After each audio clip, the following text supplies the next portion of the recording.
Buonasera a tutti, siamo alla 7ª puntata di Guerre Spaziali. Ricordo che il concetto di guerre spaziali è un concetto di Bauman che vede nella globalizzazione la causa del cambiamento della coesione sociale. E non possiamo parlare di coesione sociale senza poi citare una città come Napoli, che è vista insomma, no, come un luogo di accoglienza, un luogo in cui le relazioni viaggiano in maniera diversa rispetto ad altre città. E per parlare di Napoli ho invitato Angela Ristaldo, che è, buonasera, grazie per essere venuta, che è un'insegnante e una giornalista. E vabbè, poi ci racconterà lei insomma sommariamente quello che fa. Poi abbiamo Letizia Meuti, che è una scrittrice non napoletana e non vive a Napoli, ma ha scritto un libro che riguarda Napoli, insomma, ce ne parlerà lei dopo, che si chiama Un cinese napoletano. E poi abbiamo un napoletano che non vive a Napoli e che però sente con passione insomma le sue origini, torna spesso a Napoli e ha scritto anche io un libro che non è relativo a Napoli, ma è intitolato La casa dei 3 giorni, insomma. Dopo ci farà anche lui qualche accenno. Partiamo da Angela. Angela, parlaci un po' di te. Oh mamma mia.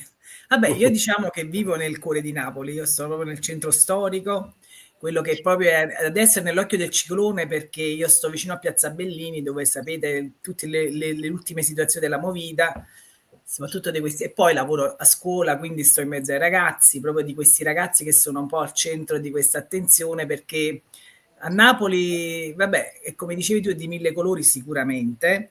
Io credo che al di là di tutto, poi andiamo nello specifico di questi tempi, chi l'ha saputo raccontare, chi la ama profondamente.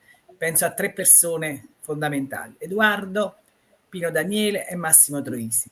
Attraverso 3 opere diverse, che sono il film, che sono la parte filmica, il teatrale e musicale, loro non hanno mai nascosto i colori scuri della città, però l'hanno saputa raccontare, secondo me, proprio perché la amavano profondamente. E quindi quando vedi una commedia di Edoardo, anche se insomma sono passati anni, io non vedo che sia cambiato molto. Se vedete sentite adesso, andate a vedere Le voci di dentro, non so se per esempio, per me è la Napoli di oggi. Perché proprio questa è la sua, noi anche noi che ci viviamo abbiamo questo sentimento ambivalente di amore e odio nei confronti della città, perché proprio perché l'ami profondamente ti fa rabbia per tante cose, per come viene raccontata, per come volutamente viene, non sempre viene capita fino in fondo, perché non è facile capire la città, anche noi che ci viviamo non la capiamo fino in fondo, perché è fatta di diverse sfaccettature, di diverse popolazioni, diverse culture, proprio all'interno. Ecco, l'accoglienza è dovuta proprio anche a questo, perché all'interno ci sono, napoletano per napoletano, cioè diverse culture, modo di pensare, un modus vivendi.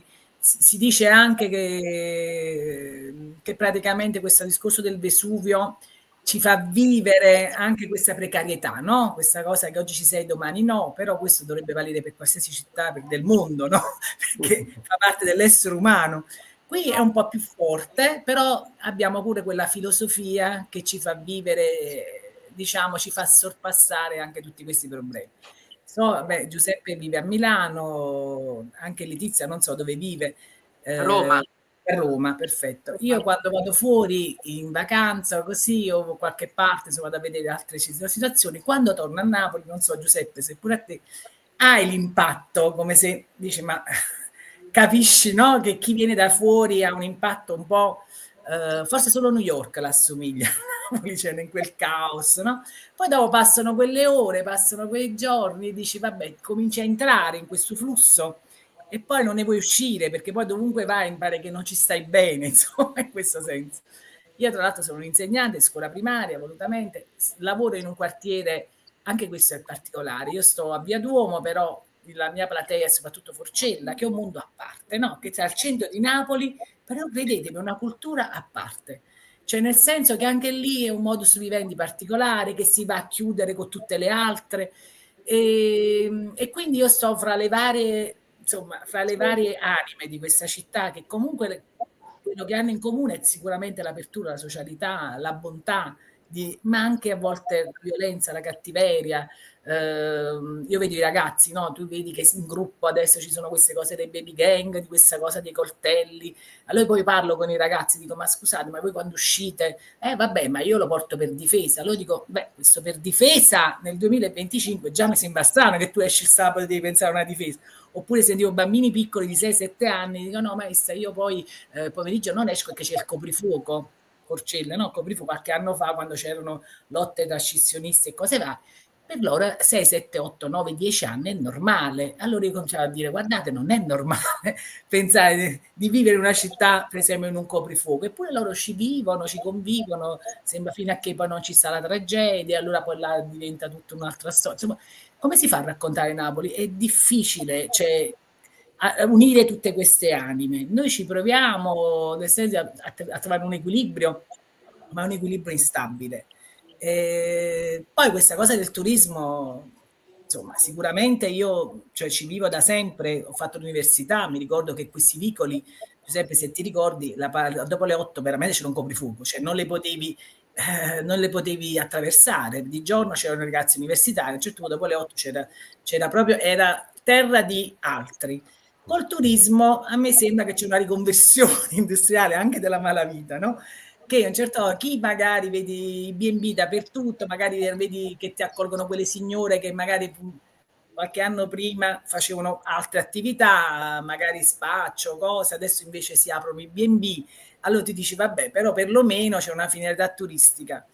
E, insomma, il discorso è, anche il discorso che sto facendo io è così complicato, perché è complicato raccontare questa città.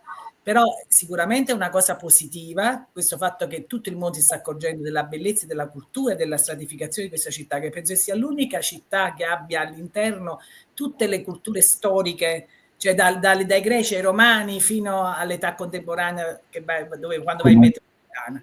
Allora tu vai a Firenze, c'è il Medioevo, e a Roma c'è i romani, per carità, quell'epoca stupenda, una città, anche là un museo a cielo aperto. Arrivi a Napoli, io per esempio con la scuola posso fare il giro del 700, posso fare il 600, posso andare a vedere gli egiziani al museo, cioè nella città ci sono tutte le civiltà, e quindi questo ti fa creare, cioè mi diventa difficile raccontarla se non la vivi.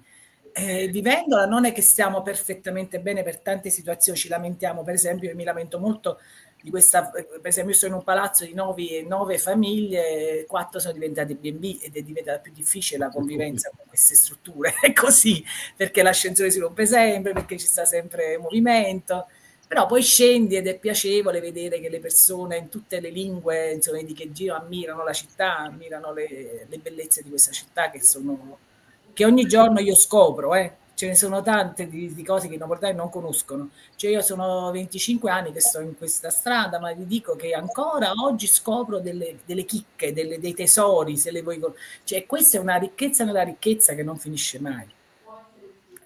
Niente, poi lui lo sa, io mi occupo, sì, sono un giornale scolastico, credo molto, da 18 anni seguo questo giornale con i ragazzi della scuola media, e un gruppo misto. Giuseppe è venuto nostro ospite, conosce bene i ragazzi, perché io penso che i livelli si devono alzare. Credo nel mio piccolo che bisogna unire queste realtà, queste anime della città, e lo puoi fare solamente alzando un po' i livelli, quindi non dando per scontate le cose, perché poi i ragazzi ti sorprendono, hanno sempre un punto di vista fresco rispetto a quello che noi abbiamo adulti, e quindi niente, attraverso loro cerco di capire anche quello che la città sta diventando, il perché di tante cose. L'ultima cosa che voglio dire, io dal libro di Isaia Sales, che ho trovato molto interessante, che si chiama Teneri Assassini, è veramente molto interessante, che fa un quadro di questo discorso dei giovani. La città di Napoli non è la città più violenta d'Italia. Voi sapete che è uscita anche una classifica, stiamo al 10° posto, forse la prima è Bologna, mi pare, poi c'è Milano, Roma, poi insomma, e viene anche Napoli. Però qua abbiamo un primato, purtroppo, che la bassa età, la tenera età dei ragazzi che delinquono, che incominciano già a 10, 11, 12, 13 anni con questo discorso dei coltellini, della cosa, questa violenza che comunque c'è tra i ragazzi, questa insoddisfazione, questa, come è stato raccontato anche a Napoli attraverso la filmografia, penso a Gomorra, penso a questo lato che così attrae chi non ci vive a Napoli, perché così l'etichetta. Questa cosa secondo me ha fatto grandi danni anche nella cultura dei piccolissimi, che emulano, bene o male, questo modello. E attraverso la cultura si può scandagliare. Tutto Grazie Angela. non lo so. Letizia, parlaci un po' di te e come mai ti è venuto di scrivere un libro del genere, insomma. Allora, intanto lo volevo far vedere, Sì, che questo possiamo. qui. Sì. Un cinese napoletano. Sì. Ok. E vi volevo far vedere anche la copertina, che è stata una mia idea proprio, di prendere un tipico cortile della città, così bello e colorato, e simbolo proprio del modo di vivere, no? Della città. E niente, quindi la storia io l'ho voluta ambientare proprio a Napoli, perché l'ho trovata, intanto è stato sempre un mio grande amore, diciamo, e tramandato, come anche prima diceva la signora Angela, dalla tutta la filmografia, la musica. Io sono cresciuta con i film di Massimo Troisi e adoro Pino Daniele e Luciano De Crescenzo come ovviamente a livello di cinema, no? Infatti c'è un personaggio cardine della storia che si rifà al professor Bellavista. E niente, quindi è stato un mio omaggio alle mie grandi passioni e soprattutto un connubio tra vita e arte, perché ho messo dentro anche la musica, il cinema, cioè c'è un po' tutto e soprattutto c'è la vita, sia la nostra che di chi viene fuori e si affaccia nel nostro mondo, che ovviamente è un po' diverso, no? Cioè, nel mio libro parlo di questo scontro tra Oriente e Occidente, scontro-incontro, e mi sono divertita proprio in quello. Poi ovviamente per me è stato difficile parlare di una cosa che amo tanto, ma che all'atto pratico non ho mai vissuto. Però tanta gente proprio nativa del posto mi ha detto che sono riuscita ad entrare bene nella mentalità napoletana, anche per esempio quando ho parlato in dialetto e in alcuni dialoghi l'ho voluti proprio narrare nella lingua originale, mi hanno detto che sono rimasti sorpresi perché da una non napoletana parlare di determinate cose e far arrivare determinate cose, il cuore, no? E non è facile, perciò è stato un doppio complimento fatto e soprattutto da chi è napoletano. Difficile anche Giuseppe, scrivere la lingua napoletana. Eh sì, poi eh, per chi non lo è ancora di più, soprattutto il La dialetto. sua grammatica. Eh sì, pure È la una bella, pronuncia stessa. Sì. è una bella impresa, ecco. Io non ci provo mai perché ho sempre paura di sbagliare, E niente, allora io ho 60 anni e vivo da quando avevo 10 anni a Milano. Però vabbè, come dicevo a Giuseppe l'altra volta, io ho ancora tutti i miei cugini con cui mantengo dei rapporti molto stretti e quindi Napoli l'ho sempre vissuta. Poi vabbè, dal 2017 ho deciso di tornare a Napoli dopo veramente tanti anni che non ci tornavo, circa 20-25 anni che non ci tornavo. Nel 2017 ho detto a mia moglie, ok, andiamo a Napoli a fare i turisti senza avvertire le zie, perché uno dei problemi di noi figli di emigranti sono le zie, ok? Perché quando mio padre ci portava a Napoli rimanevamo a casa delle zie e basta. Io oltre la casa delle mie zie non conoscevo. Allora ho detto a mia moglie, vado a Napoli senza dir niente a nessuno. Mi sono passato una settimana in giro per Napoli e lì ho cominciato veramente a scoprire la mia città. Io fino a quel momento veramente mi sono reso conto che c'ero solo passato in città, non l'avevo mai vissuta. E quindi c'è stata questa riscoperta. Quindi io ho fatto questo mix tra il riscoprire questa città e averla vissuta per tanti anni da lontano, con ovviamente tutte le cose che chi non è napoletano, poi l'antagonismo Napoli-Milano è un classico, no? Cioè, sono le due città proprio opposte. E quindi vivevo quello che sentivo dire a Milano, quello che sentivo dire a Napoli, c'era tutto sto mix. I primi anni io da ragazzino vivevo Napoli attraverso, diciamo, la nostalgia dei miei genitori, no? Che ci raccontavano appunto di quella Napoli che loro avevano lasciata o che loro avevano... Ed era comunque una Napoli vissuta attraverso i ricordi, si sa, poi la lontananza questi ricordi li fa diventare un po' più dolci, un po' più e poi niente, c'è la Napoli che poi ho cominciato a scoprire io in età adulta, che è anche io attraverso soprattutto la cultura, perché noi a Napoli di base secondo me è la città più culturale, c'è un fermento culturale continuo da secoli, tutti i più grandi artisti hanno ritenuto necessario passare per Napoli, insomma, non è secondo me non è un caso, ecco, perché comunque c'è stato un fermento sempre eccezionale, qualcosa di eccezionale. Io un autore come Edoardo non lo considero nemmeno un autore napoletano, è un autore internazionale che ha trattato dei temi in lingua napoletana, dei temi che poi sono andati in tutto il mondo tranquillamente. Anche un inglese si è rispecchiato in quello che ha scritto Edoardo. Cioè, quindi Napoli per me è soprattutto questa, la gran cultura, la grande accoglienza. Oggi è un termine molto di moda, a Napoli l'abbiamo sempre fatto, come dice De Crescenzo, di cui io non sono un ammiratore ma sono un discepolo, infatti, apro e chiusa parentesi, dal 4 all'11 maggio sarò a Napoli perché mio figlio non ha mai visto Napoli e gliela porto a vedere. E quando l'altra sera facevamo la lista delle cose da fare e io ho scritto Furore, ho detto ragazzi devo andare a Furore, e tutti, e dov'è? Sulla costiera amalfitana. E che c'è? La tomba di De Crescenzo.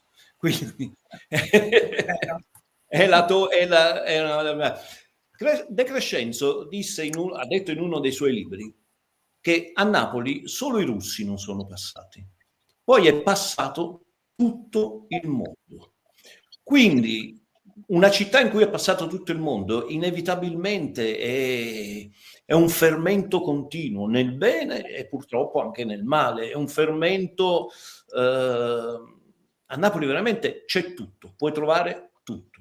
E poi vabbè, negli ultimi anni questo viene fuori il milanese che c'è in me, sono felicissimo per il turismo, perché finalmente non il mondo ci ha scoperto, Napoli ha scoperto il turismo, cioè Napoli finalmente credo che abbiano scoperto il turismo come fonte di guadagno, come fonte di arricchimento della nostra città, che non fa mai male secondo me, ecco.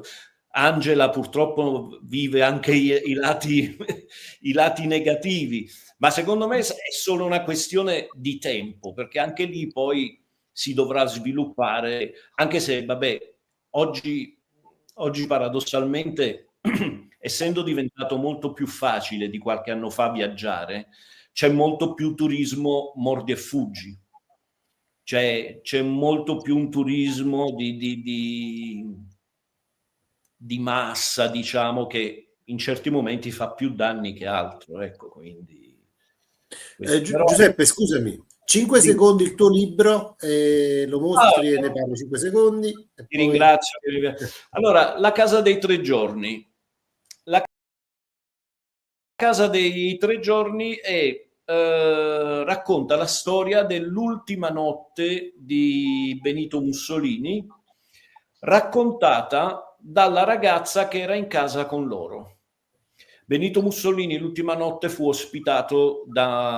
nascosto a casa di una famiglia, la famiglia De Maria, sul lago di Como. E in questa casa c'era la mamma, il papà e questa figlia. E io faccio raccontare questa storia romanzandola, perché è un romanzo, dalla ragazza che era in casa, quindi racconta il suo punto di vista su tutte le vicende, anche se poi le vicende che sono successe in realtà le ho preso spunto io, ma sono tutte romanzate, perché Mussolini è stato in quella casa pochissime ore, quindi però ecco, tratto un po' dei temi così in generale, come la paura che c'era in quei momenti, la tensione, i contrasti di quella che era una guerra civile vera e propria in quelle ultime ore, insomma. E niente, la ragazza vive da anziana, racconta quei 3 giorni, che poi in realtà nella realtà storica fu una notte, ecco. E quindi è un bel libro, non è un libro politico, beh, lo dico io che è un bel libro per forza. Non è un libro non è un libro politico, non è, come raccontava Giuseppe, alcune amministrazioni per farmelo presentare stanno controllando il grado di fascismo che c'è dentro, ma non riescono a trovarlo, quindi aspetteremo. Ti ringrazio, Giuseppe, per farmi fare sempre un po' di pubblicità al mio libro. A questo punto devo comunque nominare la mia testata, www Italia, che il mio editore mi ascolta. Eleonora Davide ha fatto questo giornale online, è una persona vulcanica, anche lei è scrittrice di romanzi storici, lei. E oltre a essere giornalista e ex insegnante, veramente una persona che abbiamo intervistato ultimamente con i ragazzi del giornale, è stato veramente un vulcano, ed è un giornale bello, di cultura ampia, si parla un po' di tutto. Ed è un giornale che grazie ad Angelo ho conosciuto anche io e condivido spesso, insomma. Vero, è interessante che va a diversi punti anche d'Italia, insomma, www Italia, infatti, su vari tipi di origine culturale. No, il mio non è un romanzo storico, il mio è proprio un romanzo, tratta di sentimenti, tratta proprio di sentimenti, di paure, della paura che viveva questa ragazza, della paura che vivevano Mussolini e Claretta in quelle ultime ore.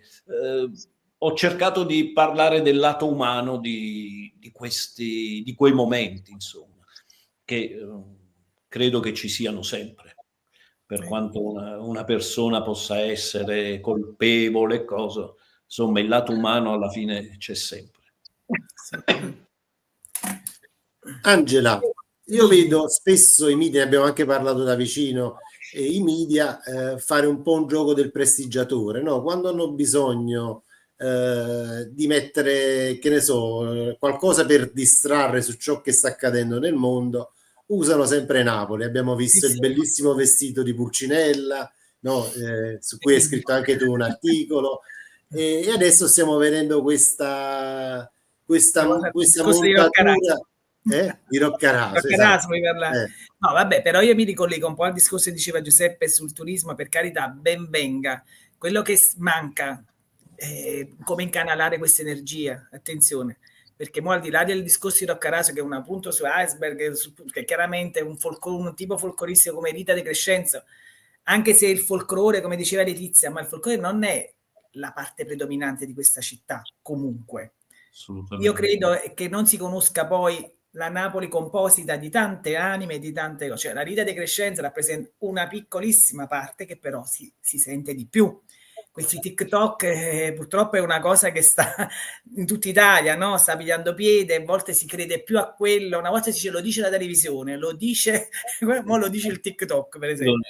E quindi si è creata questa cosa esagerata sicuramente, però io dico, al di là del fatto che ovviamente i media ne approfittano pur di parlare male di Napoli, anche, oppure di affossare, ma non ce la fanno, perché poi Napoli risorge sempre in qualche modo. Vedi, anche io vedo i miei che sono tifosisti della squadra, quando vince il Napoli c'è il lutto in TV, delle TV sportive, cioè non si parla del Napoli, lo sento che si evita, è vero? No, io non seguo molto lo sport, ma sento i commenti. Qui c'è sempre questa cosa di denigrare un poco, oppure di sgonfiare questo fenomeno che effettivamente è crescente, lo vedi per strada, veramente c'è di tutto come turismo, e c'è anche quello di massa, perché al di là di Roccaraso, a me è capitato recentemente, ma casualmente, di andare al porto di Napoli, non quello turistico, ma quello commerciale, perché lì c'era un ristorante, siamo andati una domenica, io sono rimasta sbalordita degli autobus che c'erano, ma penso 300-400 autobus che hanno creato una zona di parcheggio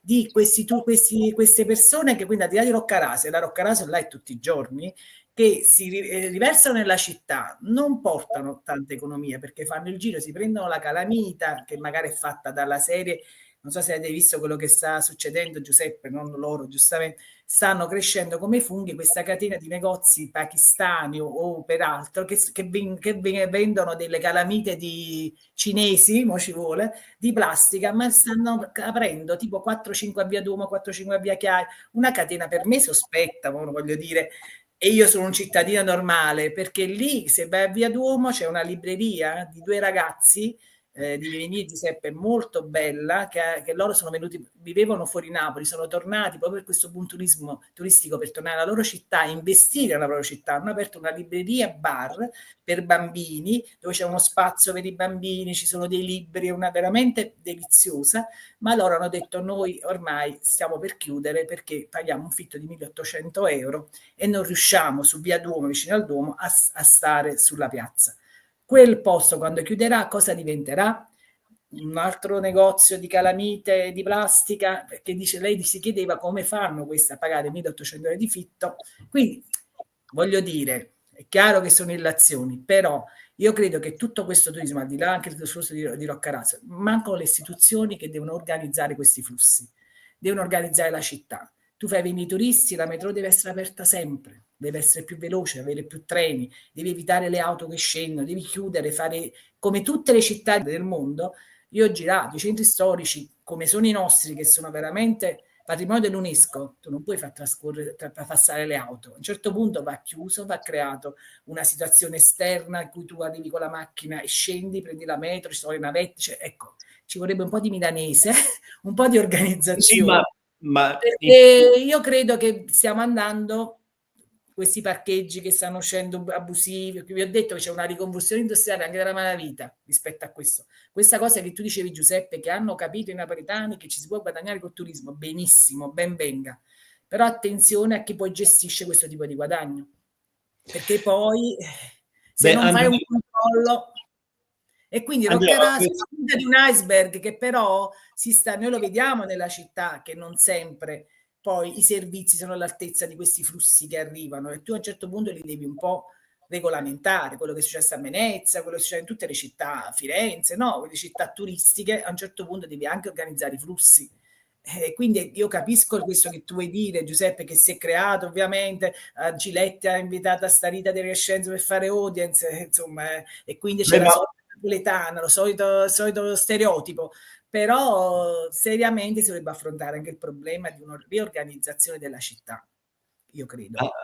Angela, purtroppo questo è un problema secondo me non solo di Napoli, è proprio un problema italiano. Noi sappiamo benissimo che qua in Italia qualsiasi cosa succede la politica non è presente, non è cosa, o se è presente fa danni, perché è dappertutto così. Noi abbiamo Milano che ha un'amministrazione che praticamente sta consegnando la città in mano ai disadattati. La stazione centrale di Milano, c'è più polizia lì che nelle caserme, cioè fa paura. Quando io ero ragazzino andavamo alla stazione a farci il giro. Adesso fa paura passarci, non puoi passarci. Ci sono le camionette di polizia, c'è la polizia sempre in assetto a Milano, perché la politica, noi sappiamo benissimo che la politica in Italia è praticamente inesistente su queste cose.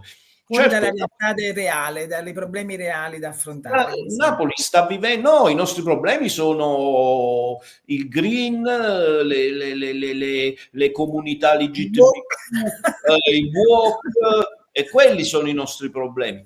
Ma una città come Napoli, guarda, a me una volta mia cugina mi disse una cosa, che a me mi lasciò veramente, però effettivamente disse: Pino, guarda che tante volte la delinquenza viene presa come tanti politici, no, non possiamo fare questo perché c'è di mezzo la delinquenza. Sì, è un alibi. Okay.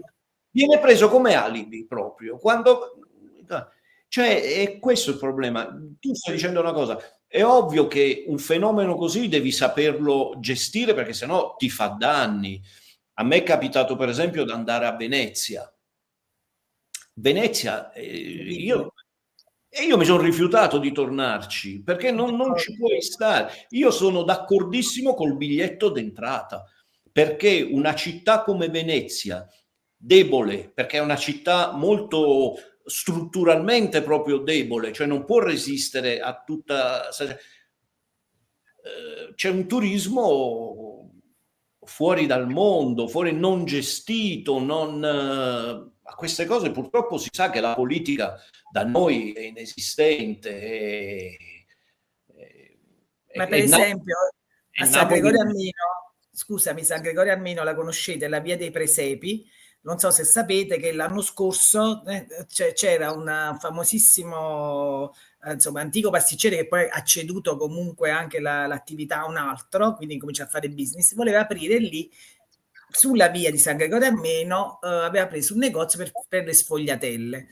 Allora, tu là, l'istituzione, a un certo punto io vado a San Gregorio Armeno per l'artigianato, per il pastore, per i fiori, anzi quello nasce veramente come mercato di fiori fatti a mano e poi piano piano si è creato questa identità insomma di Natale, eccetera. Vi dico che i residenti, perciò poi Napoli è speciale, da questo punto di vista i napoletani lo sono, si sono mobilitati e sono riusciti a non farla aprire. Non il comune, che poteva anche dire capito, una limitazione, dice no, questa è vocata, ha una vocazione specifica, il turista va a San Gregorio per vedere gli artigiani, già c'era un negozio che avevano aperto, che vendevano sfogliatelle, babà e cose varie, tu non puoi pensare che una strada così piccola crei altri negozi del genere, quando lì c'è una vocazione, come anche Portalba era per i libri, che adesso anche qui c'è una riconversione, che alcune si sono chiuse e alcune invece, per esempio la Colonnese, che è una famosissima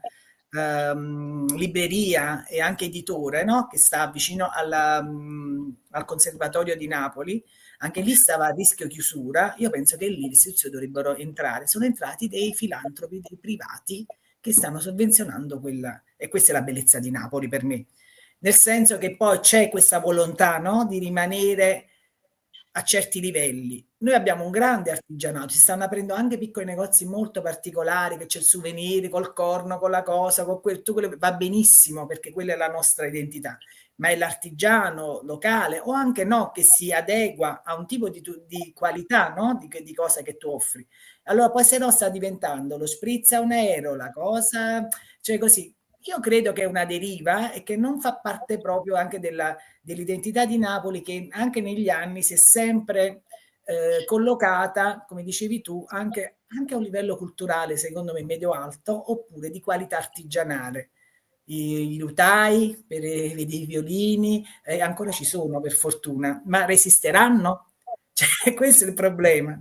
Perché poi questa cosa, questo è il mio timore rispetto a questo entusiasmo di questa rinascita della città.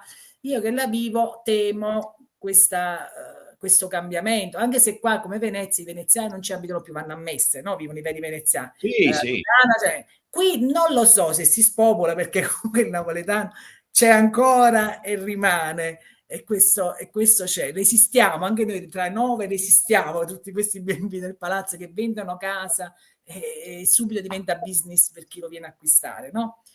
Non lo so se resistiamo fino in fondo, noi speriamo di esserci, che mai siamo abituati a stare nel cuore della città. Ah no, ma Napoli secondo me ha un'identità talmente forte, i napoletani abbiamo un'identità talmente forte che sarà difficile. Allora, è ovvio secondo me che nel momento...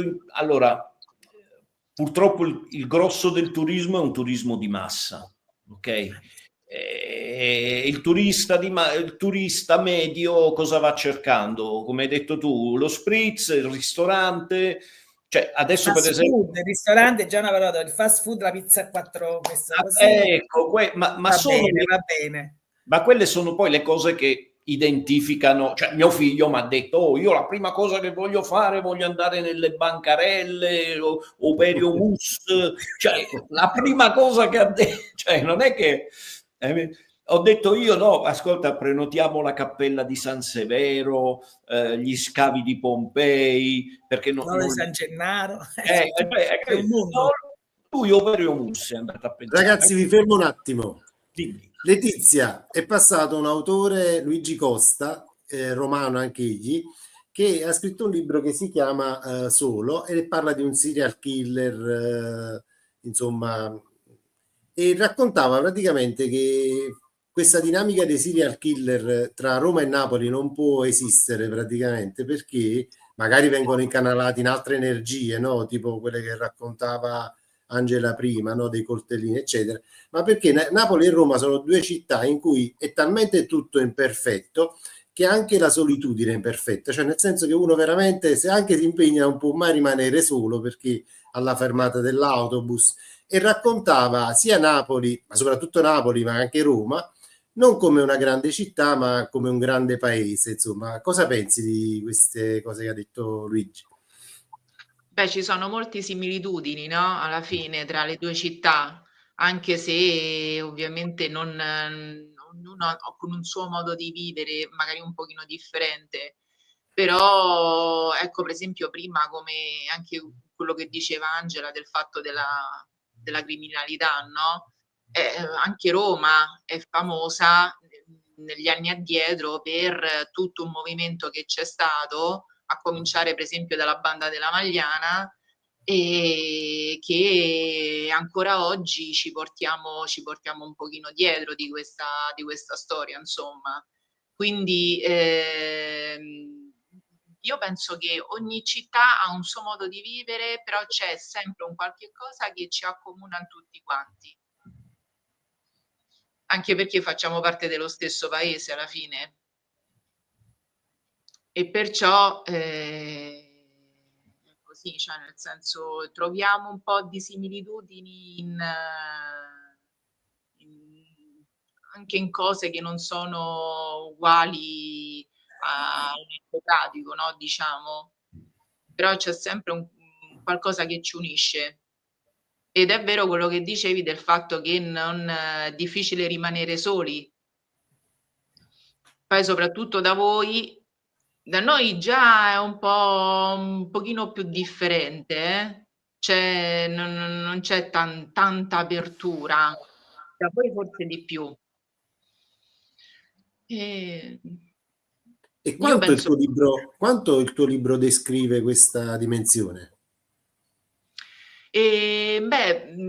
Parecchio, soprattutto la parte che parla appunto della vostra città, cioè nel senso che io sono entrata proprio nella descrizione del quello che ho voluto far passare, era proprio il messaggio dell'accoglienza, come dicevamo come dicevate anche voi all'inizio, insomma.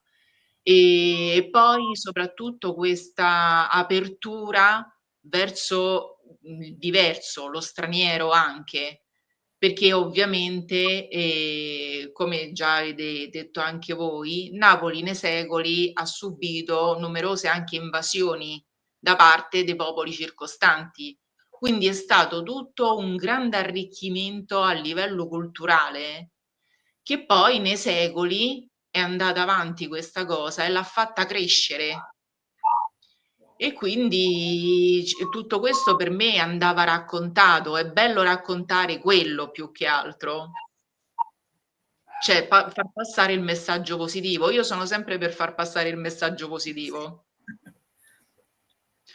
E perché è bello quello, e poi oltretutto penso che sia una cosa che deve arrivare ai giovani, no? E far capire quello, cioè nel senso che un futuro, anche se difficile, soprattutto nel nostro paese, con le condizioni che ci sono oggi, però se uno si impegna soprattutto a stare nella legalità, è giusto, cioè nel senso che deve passare il messaggio positivo che se ti impegni e fai, le cose prima o poi arrivano. Ci vuole sacrificio, ci vuole lotta, ci vuole costanza, magari uno non diventerà miliardario, però è sempre meglio rimanere così ed andare a dormire con la coscienza a posto, piuttosto che poi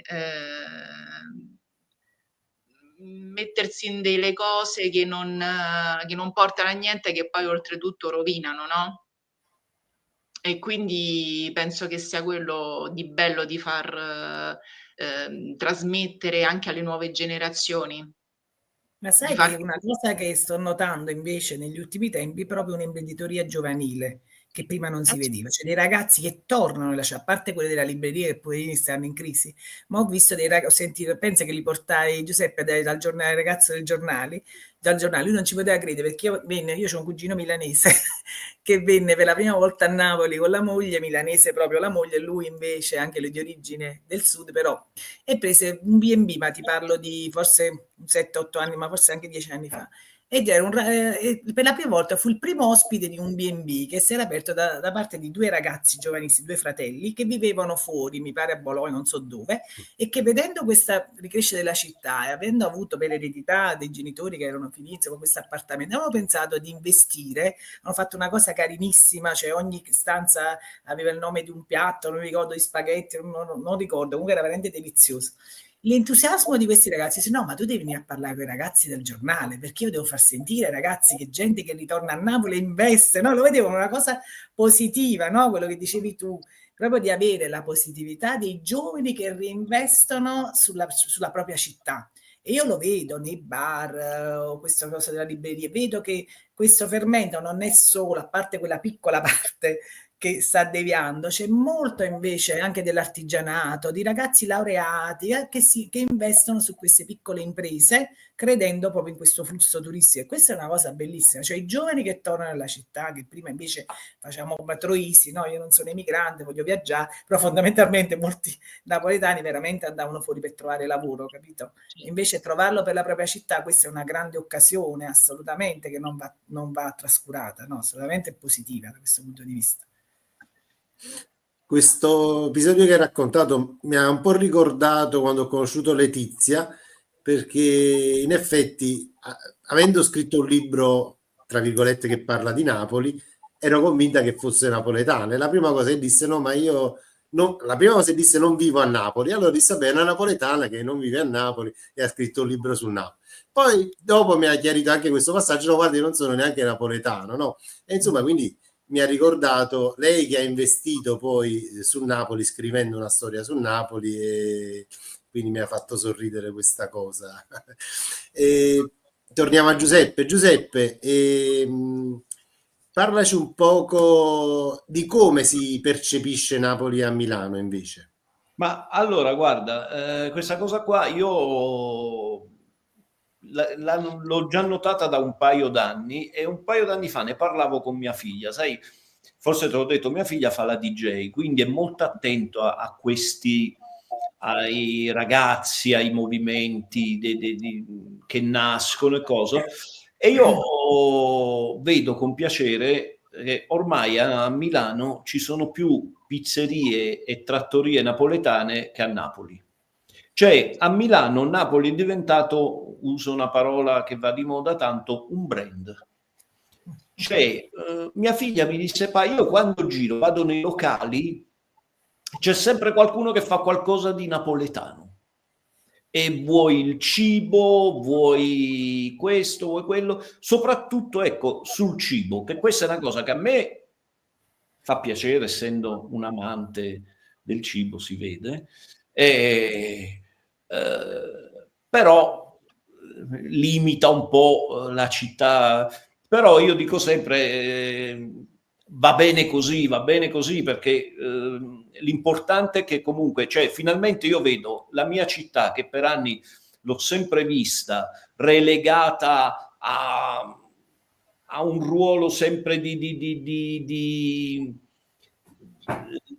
secondario, diciamo, non sì, Napoli, però c'era sempre qualcosa che non andava, insomma.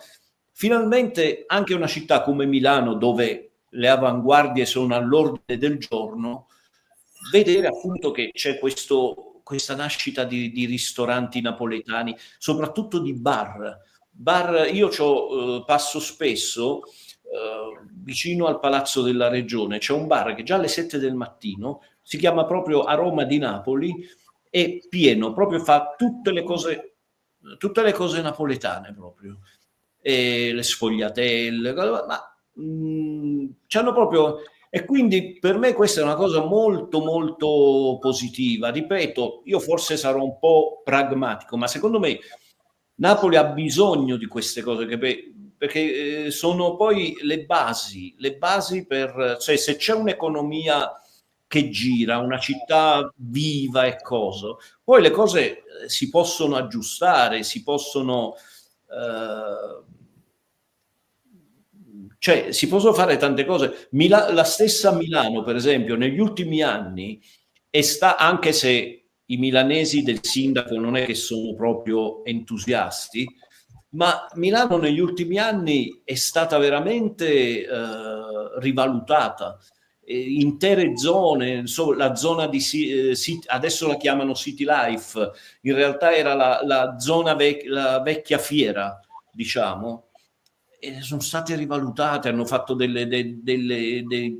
stabili bellissimi, dei palazzi bellissimi, hanno proprio aggiustato cioè, perché comunque Milano è tornata a essere, non dico quello degli anni '80, ma è tornata a essere veramente il motore economico d'Italia e tutto. E io spero sempre che Napoli cioè, che questa sia una partenza per Napoli, oltre a quello che poi siamo nel mondo, perché come dicevo l'altra volta Giuseppe, cioè noi non dobbiamo mai dimenticarcelo che la musica italiana è conosciuta per Napoli, no?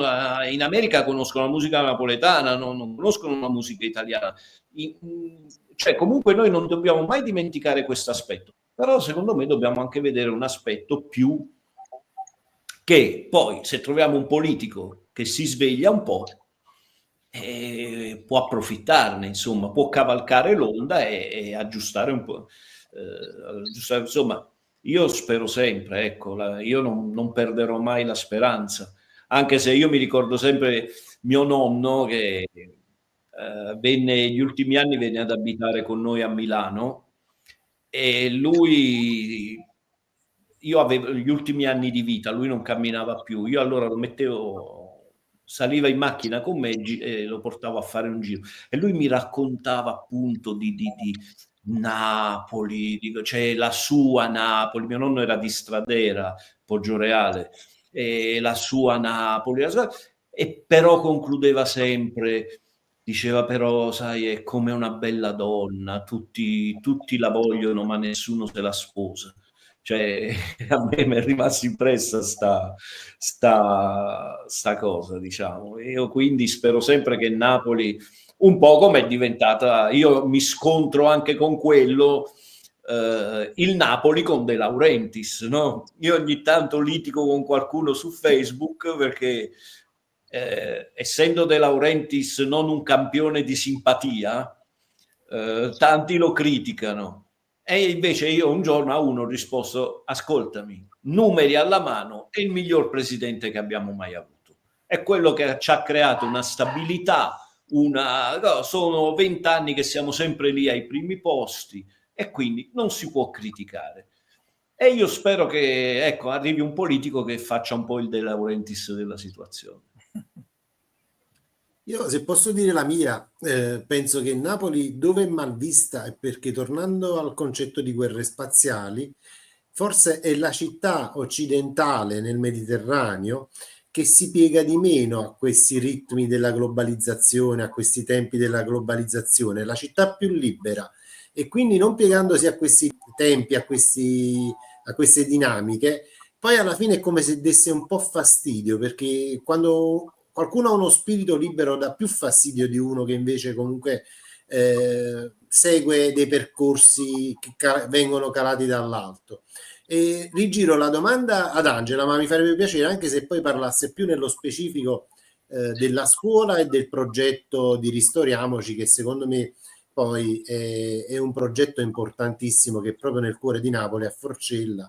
E io ci sono stato, e quando si sente parlare dei ragazzi di Forcella si sente parlare spesso male, e invece sono dei ragazzi veramente eccezionali, dei ragazzi. Io sono stato da loro come oratore, ho portato un mio libro sulla scuola e ho parlato più di un'ora e mezza, forse, e un'ora e mezza a prendere appunti, cioè non se ne volevano andare, era finito il loro, insomma, la loro ora pomeridiana e potevano andare via, e sono rimasti tutti a continuare a fare domande, a scrivere. Mi piacerebbe se lei poi lo raccontasse più Allora, sì, vabbè, io credo molto in questa cosa, ripeto, lo faccio da 18 anni. Da 18 anni sto in questa scuola che adesso per esempio è stata accorpata. Vabbè, dovrebbe avere un incontro sulla scuola che è tutta un'altra storia, anche a livello nazionale, di quello che stanno facendo della scuola, che c'è sempre questo discorso dall'alto di voler un po' appiattire le cose, no? Di fare in modo che i ragazzi non abbiano spirito critico. C'è questo discorso dello STEM, coding, tutta questa cosa che l'America già hanno superato, noi invece siamo sempre quelli più ritardatari, che pensiamo che sia la panacea del futuro. Invece no, io tornerei alla filosofia di De Crescenzo. Invece, per esempio, io sono in una scuola primaria, io cerco in quinta di fare anche filosofia, per esempio, cioè far discutere, fare domande, cioè creare nei ragazzi la curiosità. Quindi pensare che a Forcella sicuramente non è un quartiere, Forcella è una strada, che questa cosa mi ha sempre meravigliato, però è un mondo a sé stante che ha fatto una storia non sempre positiva, e vi ripeto, ci sono delle famiglie che vivono al limite della legalità, è la verità. Questi ragazzi, ovviamente, io che cosa penso? Molte volte, siccome è una scuola a rischio, arrivano fondi, allora si fanno progetti allora no, ma i ragazzi dobbiamo attrarli, che gli faccio fare, per dire, pugilato, gli faccio fare questo, gli faccio fare le cose divertenti, gli faccio fare. No. Io penso invece che io, se devo dare un'arma a questi ragazzi, devo dare l'arma della cultura, cioè di uscire, di saper parlare italiano, di saper leggere e scrivere, lì gli dai la vera arma, o quantomeno di educarli, io dico educarli alla bellezza. Cioè io dalla primaria li porto a far vedere Caravaggio, perché noi abbiamo il Caravaggio a Napoli, che è passato anche Caravaggio, abbiamo 3 Caravaggio, c'è la sua storia, è bellissimo. Cioè, mettere i bambini di 6 anni davanti a un Caravaggio, vi assicuro che è uno spettacolo vedere i bambini. Cioè loro vedono il Caravaggio, io vedo la faccia loro. Per dire, quindi il giornale nasce da questa idea, cioè di alzare i livelli. Non voglio fare sempre il progetto di recupero, facciamo un progetto per chi ama la scrittura, che sia invece più avanzato, cioè che alzi il livello. Il momento in cui tu credi in questi ragazzi, a me sorprendono sempre. Quello che tu dici, Giuseppe, a me sorprendono, perché tu lo sai il mio modo di lavorare anche con altri colleghi della scuola. Io non preparo mai. Cioè arriva Giuseppe Mosco, non sanno niente di Giuseppe Mosco. Io dico sì, è uno scrittore, viene di scuola, tutto così, voglio vedere l'impatto e che cosa succede. Adesso è venuta ultimamente proprio Eleonora Davide, che poi ci ha raccontato anche del giorno del ricordo, perché lui ha avuto una parente infoibata, ha scritto un libro su quello, quindi lei ha cominciato a parlare di sé. Ma allora, come con te, incominciano a fare domande, ma quello che poi ti restituiscono, perché tu gli dai un ruolo, gli dai un'importanza, e loro automaticamente gli hai dato finalmente ascolto, cosa che non si fa nelle scuole. Quindi io dico sempre ai ragazzi, non facciamo proprio l'articolo di ricerca, ma è un articolo di opinione, nel senso, il tuo punto di vista. Hai incontrato Giuseppe Mosco, ti è piaciuto? Che cosa ha detto? Che cosa ti è interessato? Voglio sapere il tuo punto di vista. Ma chi chiede a un ragazzino di 10, 11 anni, 12 anni il punto di vista?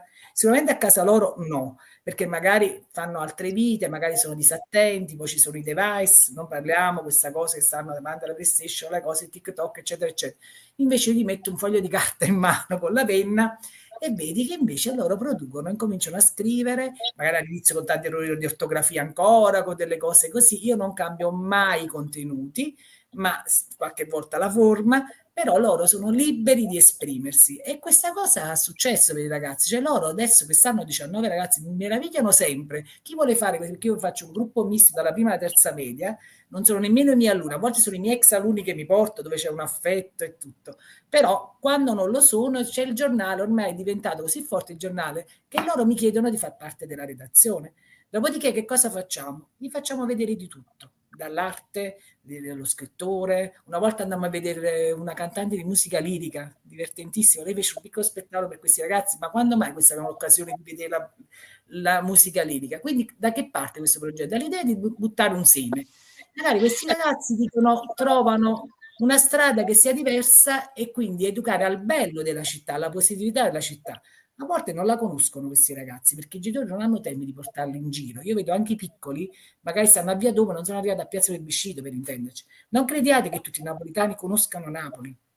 Quindi l'idea Guarda, di io farli dico amare una cosa gravissima, che alcuni napoletani, ragazzini napoletani che vivono a 3 chilometri dal mare non hanno mai visto il mare. Io l'ho vissuta personalmente come educatore, questa cosa qui, perché il mio lavoro è quello di educatore, insomma. Ti interrompo un attimo. Sì, Letizia, ci dici qualcosa di più sulla trama del libro, senza spoilerarlo troppo, insomma, senza qualcosa di collegabile anche alle cose che abbiamo detto. Se volete vi posso leggere la trama proprio Sì, direttamente. sì. Se c'è una cosa che dovremmo aver imparato dal 2020 è che le barriere sono una nostra idea, un'invenzione con cui credevamo di proteggerci da ciò che ci era alieno. Eppure le barriere non contano. La famiglia di Juan non avrebbe voluto partire alla volta dell'Italia, ma costretta a casa di forza maggiore, 5 cinesi si sono ritrovati spaesati in un mondo completamente diverso da quello di casa. Napoli è una città per molti versi problematica, caotica, misteriosa, ma sicuramente aperta e accogliente. A far loro da cicerone il professor Andrea Costanzo, napoletano doc, che però non riesce più a fare un caffè decente e che indossa la vita come un abito sgualcito.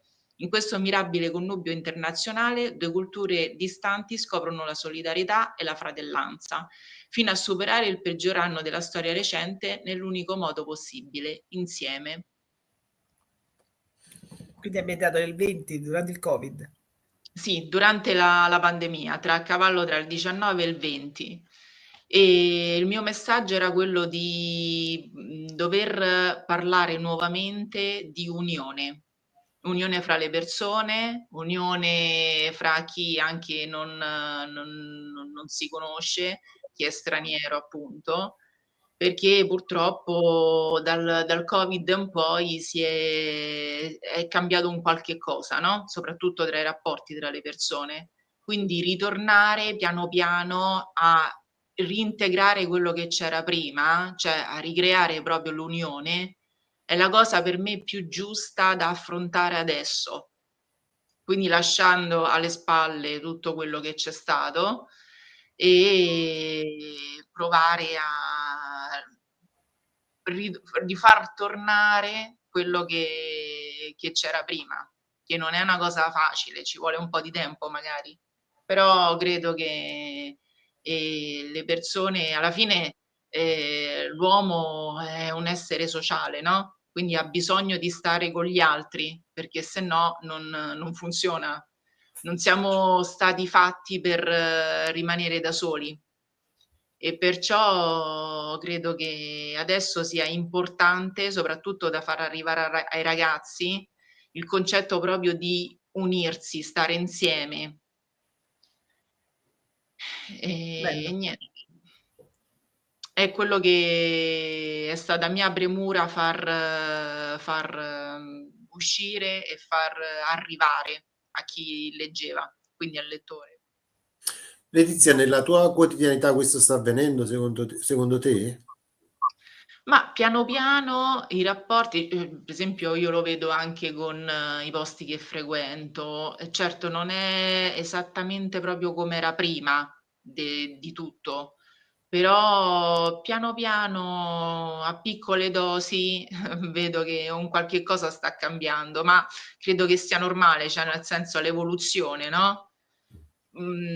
Molto spesso noi pensiamo che sia positiva, è quello che vogliamo, però tante volte non accade purtroppo e dobbiamo far di tutto per far passare dei messaggi positivi. Secondo me è quello. Poi soprattutto per chi fa il mio mestiere, cioè noi abbiamo una responsabilità e perciò dobbiamo cercare di far passare il positivo nella maniera più assoluta possibile, perché è giusto così. D'accordo. Posso aggiungere un dato che fa riflettere. Noi siamo alle 25-26, un dato sulle iscrizioni scolastiche, c'è un decremento in tutta Italia, perché nel 25-26, parliamo del 1919-20, non hanno fatto figli, pochi, non avevano la speranza, e quindi c'è un decremento di iscrizioni pazzesco, che adesso è un dato rilevato, perché adesso sono nel periodo delle iscrizioni, perché nel 20 non si credeva, capito, al futuro, c'era questa depressione, siamo caduti in questo... E invece vi posso dare un dato positivo, che i 3enni invece ci sono le iscrizioni alle materne, vuol dire che poi dopo la gente ha ripreso speranza e positività. Ci vuole un po' di tempo. Giuseppe, come mai Napoli non si piega alle guerre spaziali? Ma guarda, secondo me, infatti prima riflettevo su quello che hai detto sulla globalizzazione, ma Napoli non si adegua alla globalizzazione perché Napoli in realtà è sempre stata globalizzata. Napoli è una città globale. Io Napoli non la vedo come una città a sé stante, cioè una città, sì, vabbè, sono contento che sia una città italiana, sono felicissimo di esserci nato e tutto. Ma per me Napoli ha una dimensione,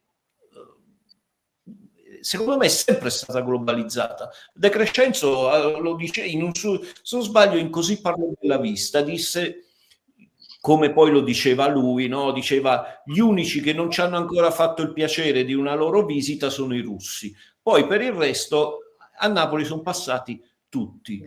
Quindi io credo che Napoli non si pieghi perché è abituata da tanti anni a essere una città globale, una città che le ha viste tutte. Abbiamo gli americani, gli inglesi, tutti, sono arrivati i francesi, gli spagnoli, i borboni, tutti.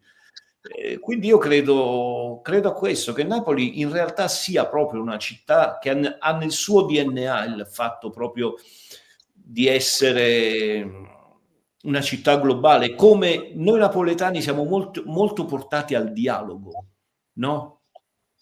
Ma perché ce l'abbiamo nel DNA? Perché a un certo punto nella nostra storia era necessario dialogare con chi arrivava da fuori, era proprio una questione di sopravvivenza. Quindi queste cose, secondo me, ce le siamo portate, ce l'abbiamo nel DNA. Angela, tu cosa dici? Sì, no, questo è vero. No, io penso, a volte vedo per strada, se un turista chiede dove una strada, quello l'accompagna il napoletano, non è che glielo dice solo, vabbè, mo ti accompagno.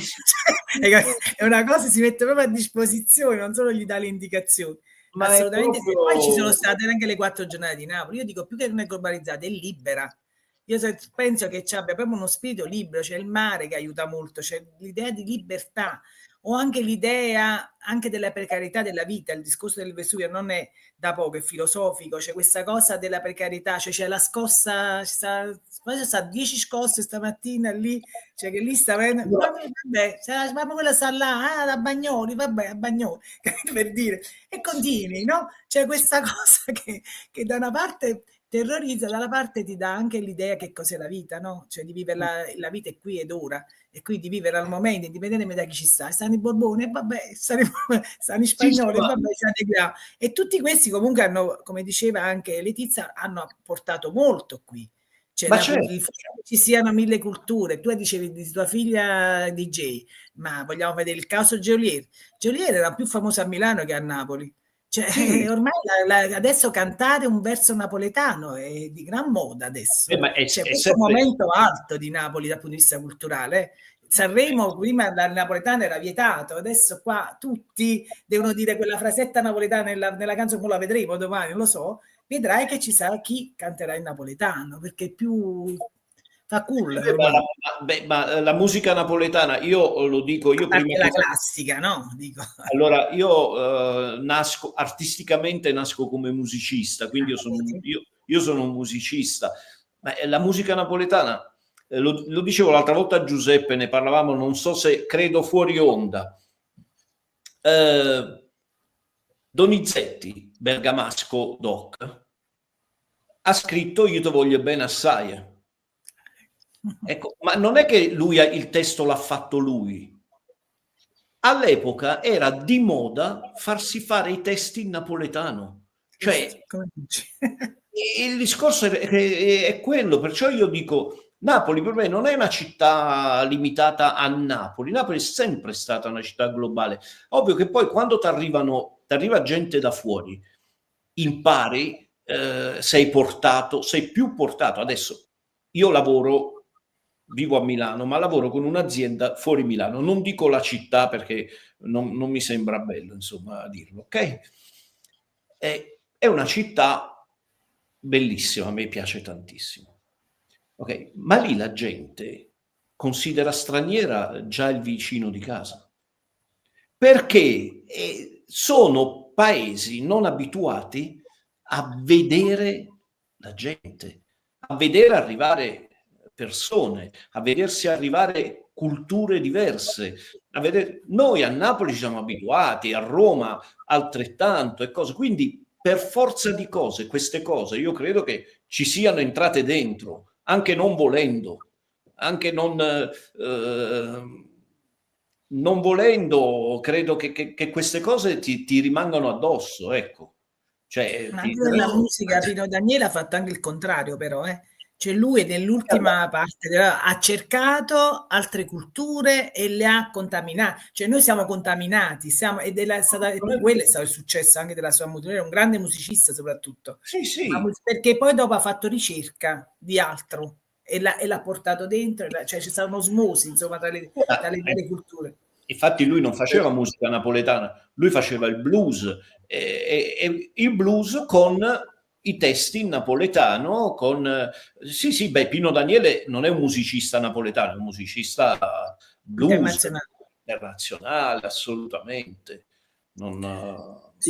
Però secondo me il tuo concetto di città globalizzata, insomma, si avvicina un po' all'idea di cui ci raccontava Letizia, nel senso che comunque, invece secondo me Bauman intende un'altra cosa, cioè parla di culture che camminano a fianco ma non si interscambiano mai, no? Invece Napoli è il contrario. Sono d'accordo però che sicuramente quello che abbiamo vissuto ci ha creato gli anticorpi, no? Per sentirci liberi, come diceva Angela. Però la globalizzazione che ci hanno propinato, quella del neoliberismo, è un tipo di globalizzazione in cui non si apprezza la cultura dell'altro, cioè nel senso che ultimamente c'è stato il Capodanno cinese, quanti di noi l'abbiamo vissuto, no? Per dirti, perché fondamentalmente quello che ci propone la televisione è l'oro, non è il nostro, insomma, no? E invece magari nel libro di Letizia c'è proprio questo interscambio, no? Ma io per esempio una cosa che ho detto quando sono venuto a scuola da Angela, ho detto: io non sono contrario al Ramadan, sono contrario a coloro che sono contrari al presepe. Cioè, se io vivessi a scuola proporrei il presepe e proporrei il Ramadan. Quello che non mi piace di questa cultura politica woke che sta nascendo è la negazione delle nostre radici. Invece, come diceva Letizia, deve avvenire un'integrazione totale, cioè festeggiamo una cosa e festeggiamo l'altra. Invece c'è un continuo escludere di queste dimensioni, insomma, no? Rispetto reciproco, ovviamente. Giuseppe, però tu dici una cosa che meriterebbe secondo me un'altra puntata. Ma la faremo perché a parte Letizia è difficilissimo parlare in mezzo a tre napoletani, no? Perché ci sono abituata. Le persone che conosco napoletane è così, ma io ascolto, è un piacere. Perché secondo me una cosa sono i popoli, una cosa è la gente, i popoli e tutto, e un'altra cosa è quella che ci propinano i mass media negli ultimi anni, la televisione, questa cultura, secondo me, che ha proprio il fine di creare separazioni, ha il fine di creare. Guarda, io prima ho nominato la comunità, le comunità LGBT, vabbè, non mi ricordo tutte le... Ok, ma io un giorno ho fatto una battuta in un negozio, c'era una signora che ha cominciato a ridere e mi ha guardato, è verissimo. Ho detto, ma quando ero ragazzino io, Freddie Mercury, Sì, Renato Zero, Boy George, ma chi si è mai chiesto cosa facevano? Noi godavamo della loro musica, della loro cultura, delle loro canzoni. Oggi queste sono diventate delle sciure Marie che sono lì a dirci che si vogliono sposare, ma fate quello che volete. Però su queste cose vengono messi gli accenti proprio per creare dei falsi problemi e creare delle divisioni, perché sono dei falsi problemi. Una coppia omosessuale oggi in Italia può sposarsi tranquillamente. Io non vedo tutte queste manifestazioni, ste cose, ma secondo me sono proprio delle cose create ad hoc per creare uno dei falsi problemi, perché sono quelli i problemi di cui ci dobbiamo interessare, ok? E poi appunto delle divisioni, mentre invece i popoli se tu incontri la gente di altri posti, gli scambi vengono naturali. Io mi ricordo, se volete ve la racconto brevemente, la prima volta che sono andato in Trentino e lì mi è venuto in mente De Crescenzo. Io come lavoro faccio l'autista e De Crescenzo mi diceva cioè De Crescenzo dice che non sono napoletani quelli che nascono a Napoli, i napoletani possono nascere dappertutto e napoletano è un modo di essere, ok? Un giorno il mio capo mi fa: guarda, domani mattina dovresti andare a Bolzano e a Merano. Cioè lì sapete, no, che lì le scritte sono in italiano e in tedesco. La gente parla tedesco. E io ho cominciato a pensare, questi ce l'hanno con gli italiani, mi dicevano che li trattavano male e cosa. Ma la faccio breve. Io ho incontrato 2 persone che potevano essere nate tranquillamente a Forcella ed erano tedeschi. Cioè, il primo che si è premurato di farmi fermare il camion, lascia stare che scaricano loro, io e te andiamo a prenderci il caffè. Ho detto, va bene. Quell'altro era proprio l'altoatesino, piccolino, rosso, coi baffi. Abbiamo scaricato, gli faccio, vabbè, ciao, ti ringrazio, alla prossima. Ma dove vai? Dopo il lavoro bisogna andare a bere. Cioè, quindi per dire, i popoli non sono, a me quando si parlava degli altoatesini, quelli ce l'hanno con gli italiani, ce l'hanno, e invece assolutamente. Poi però creano questi stereotipi, che poi ci sono, sicuramente, perché ci sono, però voglio dire, tanti problemi secondo me sono creati molto ad arte. Troisi era uno che ha voluto distruggere gli stereotipi. Ricomincio da 3, la distruzione degli stereotipi. Sì. Ci ha Letizia, provato. come possiamo superare questi stereotipi?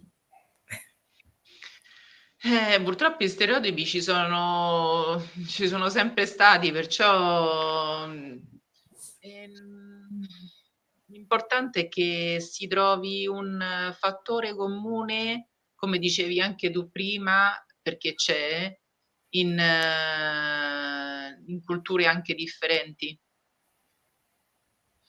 E poi soprattutto con una sana educazione nell'accettazione dell'altro.